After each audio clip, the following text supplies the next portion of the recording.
Alors dans cette petite vidéo, je te propose déjà de t'expliquer ce qu'est la notion de puissance, mais ça on va le faire brièvement, mais on va surtout voir ensemble les différentes propriétés sur les puissances qui sont extrêmement importantes lorsque l'on a à résoudre par exemple des équations exponentielles ou des équations logarithmiques, etc. Voilà. Mais ça c'est pour plus tard, c'est-à-dire que les propriétés sur les puissances, on peut les aborder voilà, dans différents contextes, mais voilà, un contexte niveau lycée, ce serait les équations exponentielles et logarithmes, où là vraiment c'est hyper important d'avoir la notion de puissance, d'avoir compris le concept de puissance, et surtout d'avoir compris les implications, c'est-à-dire les différentes propriétés, etc. Donc du coup, qu'est-ce qu'une puissance déjà? Bon, si je prends 2 au cube, 2 au cube, qu'est-ce que ça veut dire? On dit ça comme ça, on dit 2 à la puissance 3 ou 2 exposant 3. Qu'est-ce que ça veut dire? Une puissance c'est quoi? C'est une opération qui finalement se caractérise par une multiplication réitérée. Voilà. Par exemple, 2 au cube, c'est une multiplication de 2 par lui-même, 3 fois. Donc c'est une multiplication réitérée 3 fois.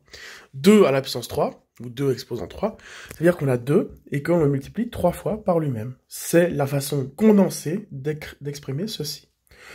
7 à la puissance 5, ça veut dire 7 fois 7 fois 7 fois 7 fois 7. C'est simplement 7 qui a été multiplié 7 fois par lui-même. Donc l'exposant, ici, nous indique le nombre de fois qu'il faut multiplier le nombre qui est ici la base par lui-même. Quand on parle de puissance, faire attention, la puissance ce n'est pas ceci, ça c'est l'exposant. La puissance, c'est tout ceci. Voilà, donc quand on dit propriété sur les puissances, c'est sur des nombres de ce type-là. Voilà. Tout ça, ci, c'est la puissance, ça, c'est la base, et ça, c'est l'exposant. Voilà. Après, des fois, ça peut arriver par abus de langage qu'on dise 2 puissance 3. Mais il faudrait dire 2 exposant 3. C'est-à-dire qu'on multiplie 2 3 fois par lui-même. Donc vraiment, la notion de puissance, d'exposant, c'est une multiplication réitérée. Donc c'est-à-dire qu'on multiplie un certain nombre de fois un nombre par lui-même. Évidemment, maintenant, il y a des opérations sur les puissances, et donc différentes propriétés qu'il faut retenir. Lorsque l'on multiplie 2 puissances, avec des bases identiques, on peut dire que le produit est égal à la même base, donc on conserve la base, et l'exposant, en fait, on le retrouve en additionnant les exposants des deux autres puissances. Donc quand on a un produit de puissance, il faut simplement conserver la base et additionner les exposants, simplement. Ça, c'est une propriété hyper importante, dont on peut démontrer la véracité, le caractère, la consistance, assez facilement avec un petit exemple, même si c'est pas comme ça qu'on démontre, mais ça va permettre de comprendre, et pas apprendre par cœur. Si je prends par exemple 2 puissance 3 fois 2 puissance 5, qu'est-ce que ça fait? 2 puissance 3, nous sommes d'accord que ça veut dire qu'on a 2 qui est multiplié par lui-même 3 fois de suite. Donc ça fait 2 fois 2 fois 2. Voilà, donc ça, c'est pour 2 puissance 3. 2 puissance 5, même principe, c'est 2 qui est multiplié par lui-même, cette fois-ci 5 fois. Donc ça fait 2 fois 2 fois 2 fois 2 fois 2. Finalement, si on réalise, si on additionne, si on a 3 fois le 2, et là on a 5 fois le 2, au final, on a un 2 qui est multiplié par lui-même 5 fois plus 3 fois, donc ça fait 8 fois. Qui vient du 5 plus 3. Donc de manière générale, si j'ai une même base, j'ai juste l'exposant qui change, et que je multiplie, j'ai un produit entre deux puissants, mais il suffit de garder la base, et d'additionner les exposants, comme ici, j'avais 3 fois le 2, 5 fois le 2, j'ai 3 fois plus 5 fois, ça fait donc 8 fois le 2, donc 2 puissance 8, voilà. Donc pour la première propriété sur les puissances. Seconde propriété, si j'ai une division entre deux puissances, avec les mêmes bases, qu'est-ce que je fais? Je fais simplement, je conserve la base, et je soustrais les exposants. Donc je fais l'exposant du numérateur moins l'exposant du dénominateur. Simplement. Donc voilà. Ça encore une fois, on peut le comprendre très facilement. Si je prends par exemple un exemple. 3 puissance 5 sur 3 puissance 2. 3 puissance 5, c'est finalement 3 fois 3 fois 3 fois 3 fois 3. C'est 3 multiplié par lui-même 5 fois.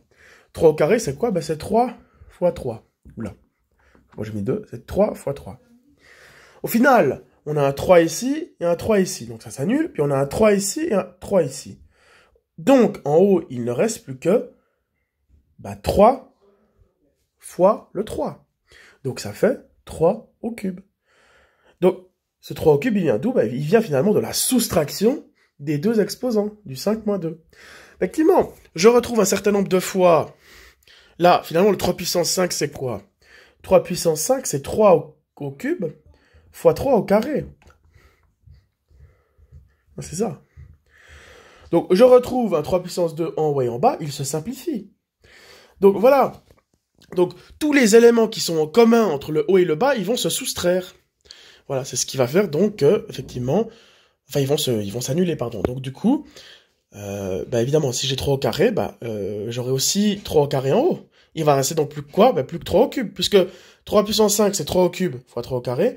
Le 3 au carré, il va s'annuler avec le bas, il restera donc plus que 3 au cube. Donc voilà, c'est systématiquement ceci. Il faut, quand on a une division comme ça, il faut soustraire les exposants.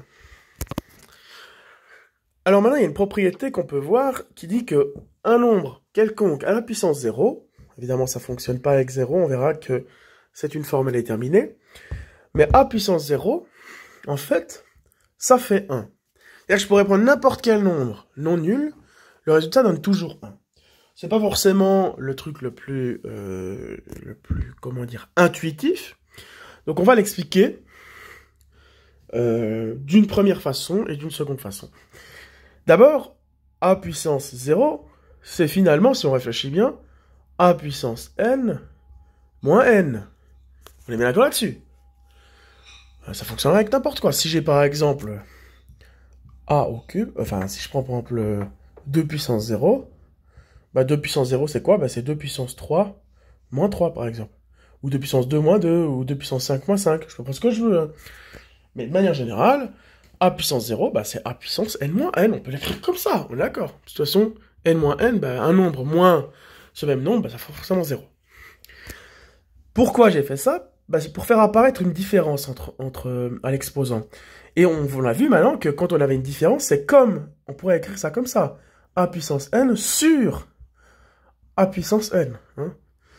Et a puissance n sur a puissance n, qu'est-ce que ça fait? Eh bien, ça fait 1, parce que j'ai un nombre divisé par lui-même. Donc voilà. Donc ça, c'est une première façon de démontrer qu'effectivement, a puissance 0, ça fait systématiquement 1 pour une base qui est non nulle. Voilà. Parce que, si vous voulez, si on prend a qui vaut 0, ça fait quoi? 0 puissance 0, bah si on l'écrit comme ça, 0 puissance n moins n, ça fait donc 0 puissance n sur 0 puissance n. Autrement dit, on a quelque chose de la forme 0 sur 0, parce que de toute façon, 0 puissance n, c'est forcément 0. Et 0 sur 0, c'est une forme déterminée en mathématiques, la division par 0. Voilà, enfin bref, c'est une forme déterminée, donc on prend pas ce cas-là. Mais sinon, ça fonctionne toujours. Ça, c'est la façon un petit peu mathématique et plutôt rigoureuse de le prouver, même si on peut le prouver de manière un peu plus rigoureuse encore. Il y a une façon un peu plus intuitive de le comprendre. Si je prends l'exemple de 2, les puissances de 2. 2 au cube, ça fait quoi? Ça fait 8. 2 au carré, ça fait quoi? Ça fait 4. 2 puissance 1, ça fait quoi? Ben, ça fait 2. Si on fait une petite observation très rapide, on remarque qu'à chaque fois qu'on a diminué de une unité l'exposant, donc là on est passé de 3 à 2, de 2 à 1, etc. À chaque fois qu'on diminuait, qu'on abaissait de une unité l'exposant, ben, finalement le nombre se divisait par 2. Ce qui est logique, hein, parce que finalement, ben, oui, 2 au cube, divisé par 2, ben, ça fait 2 au carré, voilà, etc. Donc à chaque fois qu'on abaisse d'une unité, on divise par la base, finalement. Là, on divise par 2 parce que bah, la base, elle vaut 2. Voilà. Ensuite, pour passer de 4 à 2, on a encore divisé par 2. Donc, si on poursuit cette logique, 2 puissance 0, bah, il faudrait également diviser le nombre précédent par 2. Donc, 2 divisé par 2, ça fait 1.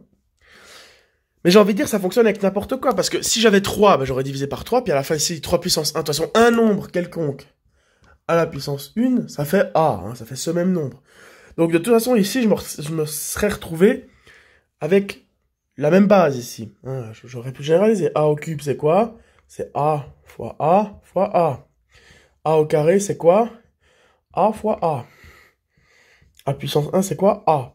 À chaque fois, on divise par A. Donc logiquement, si on veut déterminer A puissance 0, bah, il faut encore une fois diviser par A. Donc A divisé par A, bah, un nombre divisé par lui-même, ça fait 1. Voilà. Et maintenant, on va étendre la définition des puissances à des exposants négatifs. Hein, j'ai dit qu'on n'était pas limité, c'est-à-dire qu'on pouvait prendre des exposants négatifs. C'est-à-dire que 2 puissance moins 1, il est défini mathématiquement. Alors, un exposant négatif, ça veut dire quoi ça? Ben, si on se base sur cette définition-là, 2 au cube, ça fait 8. Alors, on est d'accord. 2 au carré, ça fait 4. On a donc divisé par 2 pour passer de 8 à 4. On a abaissé d'une unité l'exposant, et on a divisé par 2 le résultat. Et on fait ça à chaque fois. À chaque fois qu'on abaisse un exposant, on divise par 2. Donc logiquement, si 2 puissance 0, ça fait 1, bah pour passer de 0 à moins 1, j'ai dû abaisser d'une unité, et donc, encore une fois, je devrais, si on poursuit la logique, encore une fois diviser par 2. Donc j'aurai 1 sur 2. Et donc 2 puissance moins 2, ce serait quoi? Bah ce serait 1 sur 2 sur 2, ça fait donc 1 sur 2 au carré. Etc., etc. Et donc, ceci, ça illustre une propriété qui dit qu'un nombre quelconque a une puissance négative, c'est 1 sur... En fait, si vous voulez, quand on a une puissance négative, c'est l'inverse de la puissance, mais pas négative. C'est-à-dire que, par exemple, 2 sur moins 2, enfin 2 puissance moins 2, c'est 1 sur 2 au carré. Voilà, ça c'est la propriété. Alors ça, c'est l'explication un peu intuitive, mais on peut faire une explication un petit peu plus mathématique. Et cette explication va être assez simple. A puissance moins n. Finalement, si on réfléchit bien, A puissance moins n, on peut réécrire sous la forme A puissance 0 moins n. Bah oui. Hein. Rien moins n, bah ça fait moins n. Hein, voilà. Je fais apparaître stratégiquement une soustraction. Comme ça, je sais que A puissance 0 moins n, bah c'est aussi A puissance 0 sur A puissance n. Puis un nombre à la puissance 0, on a vu que ça donnait quoi? On a vu tout à l'heure que ça valait 1. Donc voilà, on retrouve 1 sur A puissance n. Donc voilà, on a notre réponse. Donc A puissance moins n, ça vaut 1 sur A puissance n. Maintenant, si je prends une fraction A sur B à la puissance n, qu'est-ce que ça me fait? On va voir un exemple. Si j'ai par exemple 2 tiers à la puissance 5, bah, c'est pas parce que c'est une fraction que la définition de puissance, elle devrait changer, hein. On a dit qu'une puissance, c'est un nombre, c'est une multiplication par un même nombre réitéré. Donc, un nombre par lui-même réitéré. Donc, du coup, bah, C2 au cube, ça fait 2 fois 2 fois 2, etc. Donc, pour les fractions, ça devrait pas changer. C'est cette fraction qui est multipliée par elle-même 5 fois. Donc, ça nous fait quoi? Ça nous fait 2 tiers, fois 2 tiers, fois 2 tiers, fois 2 tiers, fois 2 tiers. Quand on a une multiplication de fractions, ça on l'a vu dans une précédente vidéo, il faut multiplier les numérateurs entre eux. Donc bah 2 fois 2 fois 2 fois 2 fois 2, ça fait 2 puissance 5. Hein. Et il faut multiplier les dénominateurs entre eux. 3 fois 3 fois 3 fois 3 fois 3 fois 3, ça fait 3 puissance 5. Donc 2 sur 3, le tout à la puissance 5, bah, ça fait finalement 2 puissance 5 sur 3 à la puissance 5. De manière générale, ça fonctionne. C'est-à-dire que si j'ai une fraction, donc A sur B à la puissance n, je fais le numérateur à la puissance n sur le dénominateur à la puissance n. J'applique la puissance à chacun des... au numérateur et au dénominateur, en fait. Et une dernière propriété, si j'ai A fois B à la puissance n, ça fait A puissance n fois B à la puissance n. Alors, on va voir un exemple. Si j'ai par exemple 2 à la puissance 5 fois, disons 4 à la puissance 5, qu'est-ce que ça me fait? 2 à la puissance 5, c'est quoi? Bah, c'est 2 fois 2 fois 2 fois 2 fois 2. 4 à la puissance 5, c'est quoi? C'est 4 fois 4 fois 4 fois 4 fois 4.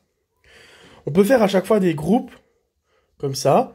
Donc ça fait 2 fois 4 fois 2 fois 4 fois 2 fois 4 fois 2 fois 4. Oui, c'est long. Fois 2 fois 4. On a à chaque fois fait des duos entre un 2 et un 4. Donc finalement, on a 2 fois 4, 5 fois. Donc ça fait 2 fois 4 à la puissance 5. Ça fait donc un 8 puissance 5. Voilà. Donc, de manière générale, si j'ai A fois B à la puissance n, bien, comme si je distribuais, entre guillemets, la puissance à j'appliquais la puissance à chaque élément. Donc je fais A puissance n fois B puissance n. Comme ici, hein. 2 puissance 5 fois 4 puissance 5. Ben, ça fait finalement 2 fois 4 à la puissance 5, donc 8 à la puissance 5. Voilà. Donc, une propriété. Voilà donc les différentes propriétés sur les puissances. Évidemment, il ne faut pas les apprendre par cœur. Il faut les comprendre et les appliquer à bon escient.